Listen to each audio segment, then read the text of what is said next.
नमस्कार दोस्तों, आप सभी का स्वागत है आपके अपने YouTube channel Ashok Chawla education पर।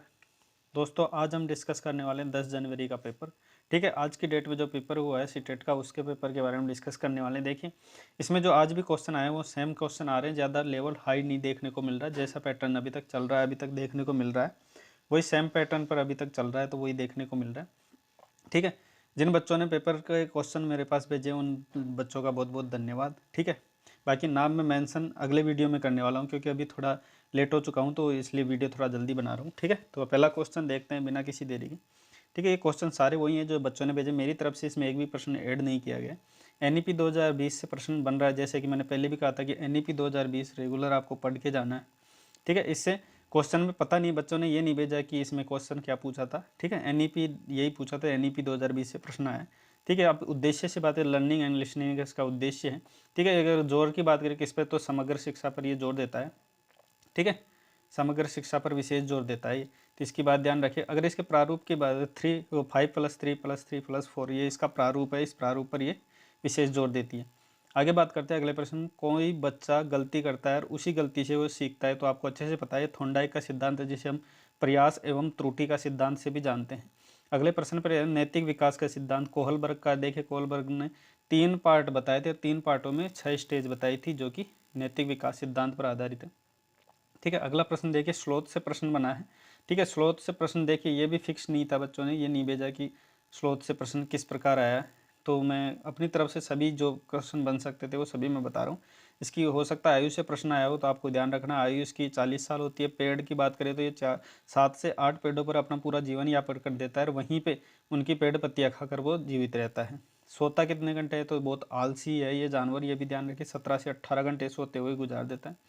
दिखता कैसे है, तो ये भालू की तरह दिखता है। ठीक है, इसका सोना कैसे होता है, ये लटक के सोता है, उल्टा लटक के पेड़ पे, है ना। और उतरता कब है, तो सप्ताह में एक बार, ये ध्यान रखें, पूरे 7 दिन में एक ही बार उतरता है ये। आगे चलते हैं अगले प्रश्न की ओर।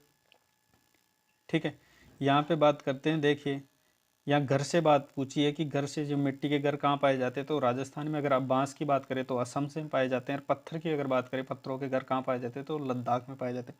तीनों क्वेश्चन रेगुलर पूछ रहे हैं, पर डे रिपीट क्वेश्चन है, तो इस पर विशेष ध्यान दीजिए। ठीक है, अगर जैसे विकार से, मैंने पहले भी कहा था कि विकार से आप जरूर पढ़ के जाए, क्योंकि विकार से रोज आपको 1 या 2 क्वेश्चन अवश्य देखें। ठीक है, तो सभी विकारों जो मोस्टली पूछे जा रहे हैं उन सभी विकारों की हम बात कर लेते हैं। ठीक है, डिसलेक्सिया पठन विकार से संबंधित, वैसे आज पूछा गया था वो डिस्कैल्कुलिया था, कि अगर किसी बच्चे को गणना करने में कोई समस्या आ रही तो किस रोग से ग्रसित है, किस विकार से ग्रसित है, तो डिस्कैल्कुलिया हो जाता है। अगर बच्चे को किसी प्रकार से भ्रम हो रहा है तो वो डिस्मोर्फिया है। अगर उसको लिखने में कोई दिक्कत आ रही है, जैसे वो बी को डी लिख रहा है तो सेम समझ के लिख रहा है, तो वो डिस्ग्राफिया हो जाता है। अगर उसको शारीरिक रूप से वो मतलब थोड़ा ग्रसित है, मानसिक रूप से शारीरिक तरीके में, वो कि मतलब किसी, मान लो फुटबॉल हो गई, उसको वो मान लो फुटबॉल को फुट कर रहा है और उसके बाद उसको लग रहा है कि हाँ फुटबॉल उससे भारी लग रही है, वो गिर रहा है उससे, तो ऐसे समझ लीजिए वो प्रेशिया से ग्रसित है। घटपर्णी पौधा से संबंधित प्रश्न अगर पूछे तो देखिए, इसमें ये पूछा गया है, तो ये किस कहाँ पर पाया जाता है, नेफंथिस पौधा भी कह दिया जाता है, और ये मेघालय में पाया जाता है। तो ये ध्यान रखिए, ये नेफंथिस पौधा है, ये इसमें नाइट्रोजन की कमी होती है, और ये घड़े के आकार में होता है, जिसमें एक ढक्कन होता है, इसमें नाइट्रोजन की कमी कारण एक स्मेल छोड़ता है। और यहाँ पे जो कीट वगैरह जानवर हैं, जैसे कीड़े मकोड़े हो गए, या फिर यहाँ पे मेंढक हो गया, फिर कछुआ हो, या छोटी मोटी चीज़ें जैसे चूहा हो गया, तो छोटे कीड़े मकोड़ों को स्मेल देता है, और स्मेल से वो अंदर बुलाता है, और अंदर जब ये चले जाते हैं तो अपने जो घड़े रूपी ढक्कन होता है उसको बंद कर देता है, और ये नाइट्रोजन की मात्रा ऐसे पूरी करता है। तो ध्यान रखना, ये पौधा है जिसमें नाइट्रोजन है, और ये जल में पाया जाता है, मेघालय में। ठीक है, उसके बाद आगे बात करते हैं, राज्य और केंद्र शासित प्रदेशों पर पूछा गया है। केंद्र पूछे गए, केंद्र शासित प्रदेश कितने हैं, तो 8 हैं। आपको डिटेल से पिछले वीडियो में मैंने बता दिया था। ठीक है, हर पेपर एनालिसिस में आप अगर रेगुलर देखते आओगे तो मेरे हिसाब से आपको ज़्यादा हार्ड नहीं लगेंगे कोई पेपर।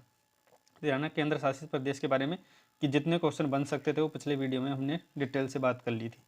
ठीक है, अगला प्रश्न देखिए, ज्यामिति आकार सिद्धांत या फिर ज्यामिति चिंतन सिद्धांत दोनों प्रकार से पूछा जा रहा है, तो वेन हेले क्या है। रेगिस्तान ओक के बारे में पूछा है कि रेगिस्तानी ओक, ये जो एक पेड़ होता है, ध्यान रखना, एक ऐसा पेड़ होता है जो कि ज़मीन में जितना भार होता है उससे, मतलब मैं कहूँ कि इसका 60 गुना ये अंदर होता है, इसकी जड़ें इतनी लंबी होती है। तो रेगिस्तान ऑस्ट्रेलिया में पाया जाता है। ठीक है, उपहार में समानार्थी शब्द पूछा है, तो ऑप्शन मेरे पास अवेलेबल नहीं करवाए गए थे, इसलिए मैंने बता दिया कि उपहार, तोहफा, या फिर और भी कुछ, इसमें ऑप्शन के अकॉर्डिंग आपको चलना है। ठीक है, दिशा से संबंधित पूछा गया है। ठीक है, दिशा से संबंधित प्रश्न जरूर बन रहा है। तो इसमें देखिए नई दिल्ली से अगर देखिए, ये भारत का ये मैप है, आप इसे ध्यान रखो कि भारत में यहाँ पे दिल्ली है, यहाँ राजस्थान, यहाँ गुजरात है। ठीक है, उस तरीके से यहाँ पे कोलकाता में अगर आते हो, इस प्रकार आते हो, तो ये ध्यान रखना यहाँ पे दक्षिण होता है, यहाँ पे पूर्व। तो दक्षिण पूर्व इसी जो डिस्टेंस होता है इस प्रकार से मैनेज करते हैं कि इसकी दिशा किस प्रकार होती है। तो भी इसे ध्यान रखें। पहले अभी इससे पहले जो पेपर हुआ था उसमें पूछा गया कि आप जैसे अहमदाबाद, ठीक है, अहमदाबाद से अगर आप दिल्ली जा रहे हो, ठीक है, दिल्ली तो आपको अच्छे से पता है गुजरात अहमदाबाद में है। ठीक है, तो यहाँ पे नीचे है और दिल्ली इधर आप जा रहे हो, तो ये दिशा कौन सी है, तो यहाँ पे होगी उत्तर और यहाँ पे होगी पूर्व। तो उत्तर पूर्व पूछा था, आज पूछ लिया है क्या है, दक्षिण पूर्व। तो विशेष ध्यान दें दिशा से। आप अगर मैप आपका अच्छे से होगा तो आपको अच्छे से पता होगा। ठीक है, सरीसृप से पूछा है तो सरीसृप आपको पता होगा। देखिए जानवर कौन से दूध देने वाले जानवर है, स्तनधारी कौन से हैं, जलीय कौन से हैं, ठीक है, रेंग कर चलने वाले, तो इन पर विशेष थोड़ा सा फोकस रखिए। ठीक है, 9 करोड़ 90 लाख जैसे हैं, तो इसको मिलियन में कन्वर्ट करवाया था, तो 9 करोड़ 90 लाख का अगर मिलियन में कन्वर्ट करोगे तो 90 और 99 मिलियन हो जाएगा। ठीक है, आपको ऐसे अच्छे से पता होगा कि मैंने पिछले वीडियो में थोड़ी डिटेल से भी बता दिया इसको, कि हर वीडियो में अगर मैं व्याख्या करूँ तो बच्चे थोड़े कमेंट करते हैं कि सर इस वीडियो को आप इतना लंबा मत किया करो, क्योंकि ये बातें तो हमारे को पहले से पता है। ठीक है, बाकी 1 मिलियन में 10 लाख होते हैं, इतनी सी बात मैं बता दूं, बाकी आप काउंट कर लो, ये तो नॉर्मल सी बात है। रत्नेश का संधि विच्छेद पूछा है, रत्न ईस, इसमें गुण संधि है। ठीक है, ए और ई मिल के गुण हो जाएगा ए, तो ध्यान रखना रत्नेश में गुण संधि है, ये स्वर संधि का ही भेद है। भारी वर्षा और जहाँ पे बांस के घर पाए जाते हैं वो राज्य कौन सा है, तो असम राज्य, जैसे मैंने अभी बताया बांस के घर कहाँ पाए जाते हैं, असम में।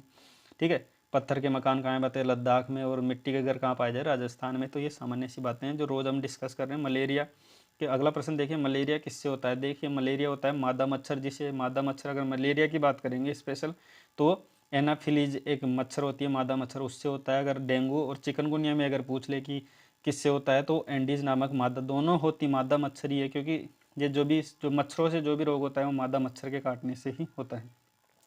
अगर उपचार की बात करें कि इनका उपचार किस प्रकार, क्योंकि इससे भी प्रश्न बन चुका है, तो कुनैन नामक दवा से इसका उपचार होता है, जिसे सिनकोना की छाल से निकाला जाता है कुनैन को। ठीक है, आगे पढ़ते हैं अगले प्रश्न की।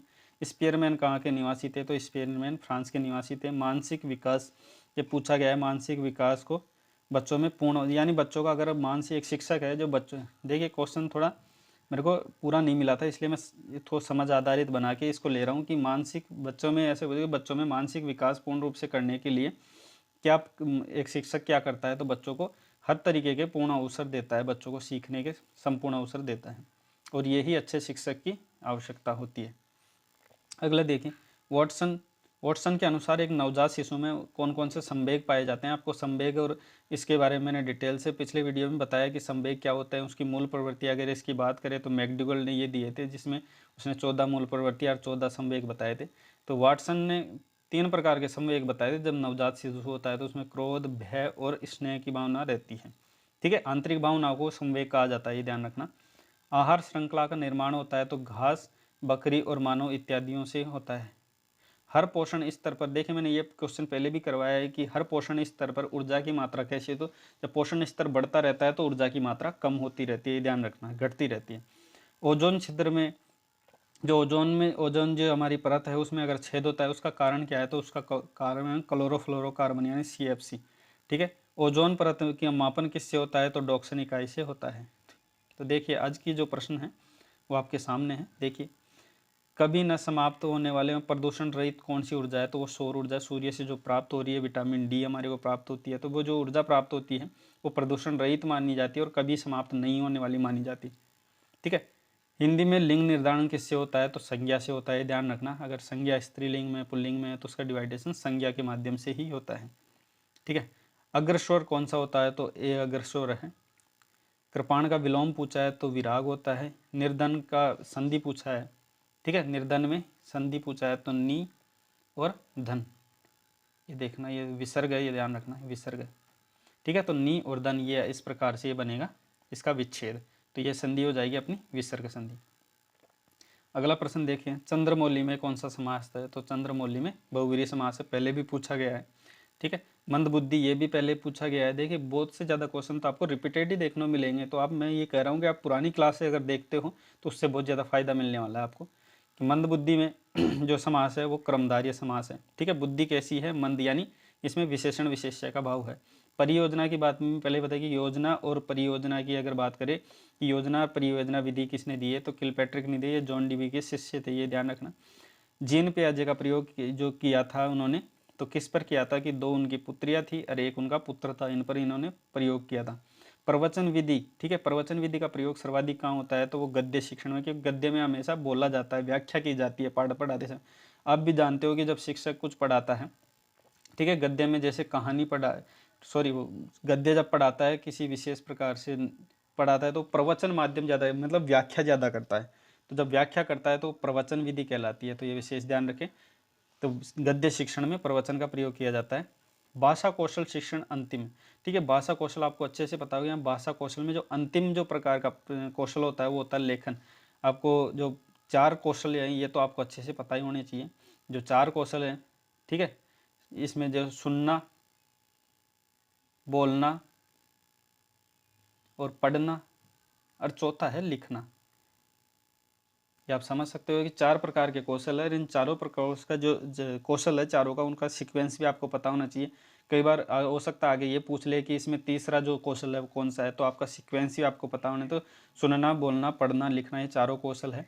और एक मनोवैज्ञानिक ऐसी भी हैं जिन्होंने ये सीक्वेंस को थोड़ा अलग तरीके से व्याख्या की। अगर आपको पता हो तो मेरे को कमेंट करके ज़रूर बताइए कि आपको कौन से मनोवैज्ञानिक थे जिन्होंने इनका सीक्वेंस थोड़ा सा चेंज करके बताया है। ठीक है, आप ज़रूर कमेंट करें। जो बच्चे नए हैं हमारे चैनल पर, हमारे चैनल को सब्सक्राइब करते हुए हमारे चैनल से जुड़ जाइए, क्योंकि हमारा जो चैनल है उसमें आपको रेगुलर इसका एनालिसिस और सबसे ज़्यादा प्रश्नों के साथ हम एनालिसिस कराते हैं, ये भी आपको अच्छे से पता होगा। क्योंकि सबसे बड़ी बात तो इसमें बहुत बच्चों का बहुत बहुत धन्यवाद, जो बच्चे रेगुलर हमारे को प्रश्न भेजते रहते हैं। और आगे भी जिनका एग्ज़ाम हो, हमारे व्हाट्सअप नंबर हम डिस्क्रिप्शन में देते हैं, तो वहाँ पे आप पेपर के जो भी दे के आए उनको जितने प्रश्न याद हो प्लीज़ इस व्हाट्सअप नंबरों पर हमारे को मैसेज करें, ताकि हम बच्चों का एनालिसिस ऐसे ही कराते रहें और आगे आने वाली एग्ज़ाम है उनके बच्चों को बहुत ज़्यादा सपोर्ट मिले। देखिए, मूल्यांकन की अगर बात करें, मूल्यांकन का प्रयोग BS ब्लूम ने किया था भाषा शिक्षण के अंतर्गत। इन्होंने BS ब्लूम की अगर बात करें आगे कि इन्होंने 3 प्रकार के, बाद में ज्ञानात्मक, भावात्मक और ये ऐसे इस प्रकार से आगे डिटेल से इन्होंने मूल्यांकन का विभाजन किया था। और आगे उनके बाद भी उनका भी 6 पार्टों में डिवाइडेशन किया है। तो वो अपने लेवल की बात नहीं, सीटेट में नॉर्मल पूछा जा रहा है तो वही पे हम बात करेंगे। पाठ्य योजना निर्माण का सर्वाधिक लाभ किसको होता है? ठीक है, पाठ्य योजना का जो पाठ्य योजना निर्माण, जब बच्चों को पढ़ाने के लिए पाठ्य योजना निर्माण आपको अच्छे से पता है कि एक छात्र अध्यापक करता है जब वो अपनी प्रशिक्षण काल में होता है, तो और जब वो शिक्षण काल में होता है तब भी वो पाठ्य योजनाओं का निर्माण करते हुए बच्चे को शिक्षा देता है। तो पाठ्य योजना का सर्वाधिक लाभ होता है एक शिक्षक को होता है, क्योंकि सबसे पहले वो खुद एक पाठ्य योजना निर्माण करेगा, उस पाठ्य योजना निर्माण के साथ बच्चों को उसका ज्ञान देता है। शिक्षण उत्तम प्रणाली है, ठीक है, जो छात्र शिक्षक के जो प्रश्न आपस में वार्तालाप होती है, जब छात्र और शिक्षक का आपस में संयोग रहेगा, आपस में वार्तालाप करेंगे, प्रश्नों के माध्यम से वार्तालाप करेंगे, तो ये सबसे उत्तम प्रणाली मानी जाती है शिक्षण की। विद्यालय, अगर देखिए इसमें ये जो प्रश्न है, विद्यालय, अगर कोई बालक है वो विद्यालय से बार बार पलायन कर रहा है, ठीक है, हम कहें तो बंक मार रहा है बार बार, तो उसमें किस प्रकार से हम जांच करें कि ये बच्चा बंक क्यों मारा, उसका रीजन क्या जाने। तो ध्यान रखना, एक प्रशिक्षण जिसमें हम बात करें तो एक परीक्षण की प्रणाली है जिसे हम केस स्टडी कहते हैं। तो इसमें बच्चे की पूरा केस स्टडी किया जाता है कि बच्चा किस प्रकार का है, किस नेचर का है, इसने पहले क्या कुछ किया हुआ है, तो उसका जो पूरा बायोडाटा हम चेक करते हैं, तब पता चलता है कि इसमें हाँ इसके साथ ऐसा कुछ हुआ है जिसके कारण ये विद्यालय में इसका मन नहीं लगता, या फिर और कोई रीज़न है, तो वो सभी जानता केस स्टडी के माध्यम से। आत्मसम्मान की भावना देखिए किशोर अवस्था में पाई जाती है, ठीक है, जब बच्चा होता है ऐसे ऐसे अवस्था में तो किसी को कोई मतलब ही नहीं, क्योंकि उस टाइम तो वो होता है एकदम स्वाभिमानी, उसको तो ऐसा कुछ नहीं होता है ना, ठीक है, तो वो अपने से मतलब रखने वाला होता है, उसको किसी से कोई लेना देना नहीं होता। लेकिन जब आत्मसम्मान की भावना पैदा होती है तब वो किशोर अवस्था में हो जाता है, क्योंकि किशोर अवस्था में उसके आत्मसम्मान को ठेस अगर पहुंचे तो वो निराश होता है, अगर उसके आत्मसम्मान को अच्छा लगे तो वो खुश भी होता है। तो ये चीज़ें फ़र्क पड़ती है किशोर अवस्था में। अगला प्रश्न देखिए, शिक्षण सामग्री का प्रयोग, ठीक है, जब छात्र अध्यापक या फिर मैं कहूँ शिक्षक जब कक्षा में शिक्षण सामग्रियों का प्रयोग करता है तो वो पाठ पढ़ाते समय पाठ में रोचकता आती है, ये ध्यान रखना। सबसे इसका सटीक आंसर है वो रोचकता है। हालांकि इसमें पाठ का विकास करना और भी हो सकते हैं, बच्चों में रुचि उत्पन्न करना, लेकिन सर्वाधिक जो इसका सटीक उत्तर होता है कि पाठ को रोचक बनाना शिक्षण सामग्री का मेन उद्देश्य है। खाद्य श्रृंखला का परस्पर समूह, देखिए कि बहुत सारी खाद्य श्रृंखलाओं का समूह होता है, उसे खाद्य जाल कहा जाता है। वन्य जीव प्राणी सप्ताह कब मनाया जाता है? तो ये जो अक्टूबर का प्रथम सप्ताह, ये ध्यान रखना, जो प्रथम सप्ताह उसमें मनाया जाता है, जैसे 1 अक्टूबर से 7 अक्टूबर तक। अगला प्रश्न, अधिकतर पेड़ पौधे जो होते हैं वो स्थलमंडल पर होते हैं। परितंत्र में ऊर्जा का सर्वाधिक स्रोत होता है तो वो सूर्य का प्रकाश होता है। ठीक है, अगले बढ़ते हैं अगले प्रश्न पर। ठीक है, आगे का प्रश्न देखिए, बालक माँ को पहचानने लग जाता है तो 3 माह में पहचानने लग जाता है। परिवार में देखिए, जो पारिवारिक की जो शिक्षा होती है वो किस प्रकार की शिक्षा होती है? तो वो अनौपचारिक शिक्षा होती है। अनौपचारिक और औपचारिक का आपको अच्छे से पता होना चाहिए। ठीक है, जो विद्यालयों में जो शिक्षा दी जाती है वो होती है औपचारिक। औपचारिक यानी उसका एक निश्चित जगह होती है, निश्चित स्थान होता है, निश्चित समय होता है, निश्चित शिक्षकों के द्वारा वो शिक्षा प्रदान की जाती है, तो वो औपचारिक होती है, यानी कुछ औपचारिकता होती है उसमें। और एक होता है ये परिवार के द्वारा जो शिक्षा मिलती है। ऐसा तो है नहीं कि परिवार में कुछ गुण नहीं, कोई संस्कार नहीं मिलते, बच्चे को बहुत कुछ सीखने को मिलता है परिवार। हालांकि मैं कहूँ तो प्राथमिक शिक्षा ही यहीं से प्रारंभ होती है, लेकिन ये अनौपचारिक होती है। इसको अनौपचारिक इसलिए कहा जाता है क्योंकि यहाँ पे शिक्षा कभी भी दी जा सकती है, किसी भी समय भी दी जा सकती है, परिवार के किसी भी सदस्य को दी जा सकती है।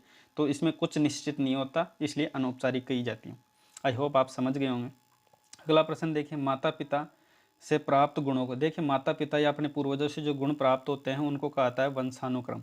ठीक है, बच्चे का सामाजिकरण का स्रोत कौन सा है? तो वो परिवार है, क्योंकि बच्चे का जो सामाजिकरण स्टार्ट होता है तो सबसे पहले परिवार में होता है, फिर समाज में होता है, फिर विद्यालय में होता है। ठीक है, वैसे बढ़ता रहता है। ठीक है, सावधानी में प्रत्यय पूछा है तो सावधानी में ई प्रत्यय है। ठीक है, यहाँ सावधानी में बड़ी ई है, यह ध्यान रखना, तो प्रत्यय भी हमारा बड़ा ही रहेगा। ईका या हिंदिया सॉरी हिंदी का जो जन्म है वो कब हुआ, किससे माना जाता है? तो अपभ्रंश से माना जाता है। समावेशी शिक्षा से प्रश्न पूछा गया है, तो समावेशी शिक्षा आपको अच्छे से पता है, इसमें सामान्य बालक हो, ठीक है, और उसके साथ विशेष योग्यता वाले, जिसे आप विकलांग भी कह देते हैं। तो समावेशी में सामान्य और विशेष दोनों बच्चे जब आपस में समान रूप से शिक्षा प्राप्त करते हैं वो शिक्षा ही समावेशी शिक्षा होती है। तो दोस्तों, आज के थे ये प्रश्न। आपको कैसा लगा? अगर वीडियो हमारा अच्छा लगा, आपके लिए सपोर्टेबल रहा, तो वीडियो को लाइक करके अपने तमाम दोस्तों में इसको शेयर भी करिए, क्योंकि हमारा जो यूट्यूब चैनल है ताकि उसमें बच्चे जुड़ते रहे और हमारा जो परिवार है वो थोड़ा आगे बढ़े, ताकि उससे हम क्या है कि जो बच्चों को ज़्यादा से ज़्यादा इस बात का एनालिसिस कर सके और बच्चे को हमारे जो प्रश्न को एनालिसिस की जो तरीका है वो कैसा लगे वो भी हम जान सकें। तो वीडियो हमारा अच्छा लगे तो ज़्यादा से ज़्यादा फैलाए। बाकी वीडियो देखने के लिए आपका बहुत बहुत धन्यवाद।